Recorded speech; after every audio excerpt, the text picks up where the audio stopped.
జిల్లాలో వాయు కాలుష్యం అధికమవుతుంది. అది నివారించేందుకు అధికారులు ఎన్ని ప్రయత్నాలు చేసినప్పటికీ అక్రమార్కులు వారి పని వారు చాప కింద నీరులా చేసుకుపోతున్నారు. కొంతమంది అధికారులు చర్యలు తీసుకున్నప్పటికీ మరికొంతమంది అధికారులు పట్టించుకోకపోవడంతో అక్రమార్కులు కాలుష్యం అధికమవడానికి కారకులవుతున్నారు. వివరాల్లోకి వెళ్తే విజయనగరం జిల్లాలో కలెక్టరేట్ కు కూతవేటు దూరంలో జనావాసాల మధ్య ఎటువంటి అనుమతులు లేకుండా ముందు స్క్రాప్ దుకాణం నిర్వహిస్తూ వెనుక భాగంలో చర్మాల గోదాము నిర్వహిస్తూ పశువుల వధశాల నిర్వహిస్తున్నారు. అయితే ఉదయం 5 గంటలకే పశువులను వధిస్తున్నారని స్థానికులు ఆరోపిస్తున్నారు. పశువులను వధించే సమయంలో వచ్చే రక్తం ఇతర వ్యర్థాలను కాలువ ద్వారా బయటకు పంపిస్తున్నారు. దీంతో పరిసర ప్రాంతాల్లో దుర్గంధం వ్యాపిస్తుంది. అయినప్పటికీ అధికారులు పట్టబిట్టినట్టు వ్యవహరిస్తున్నారు.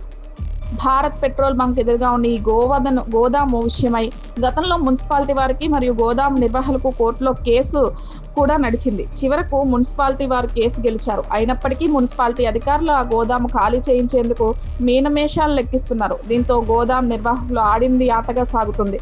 చర్మాల గోదాము నిర్వహిస్తుండటంతో చుట్టుపక్కల బోరు నీరు కలుషితం అవుతుంది. ప్రజలు అనారోగ్యం పాలవుతున్నారు. గోదాము విషయమై ఎవరైనా ప్రశ్నిస్తే అక్కడి వారు దాడులకు పాల్పడుతున్నారు. గతంలో వీరిపై కేసులు కూడా ఉన్నప్పటికీ గోదాము నిర్వాహకులు మాత్రం మార్పు లేదు. ఎవరు మనల్ని ఏం చేస్తారు అనే ధీమాతో వ్యవహరిస్తున్నారు. చుట్టుపక్కల ఉన్నవారు వారికి చర్మ వ్యాధులు, వాంతులు, విరేచనాలు వస్తున్నాయని తెలిసిన వారు పట్టించుకోవటం లేదు.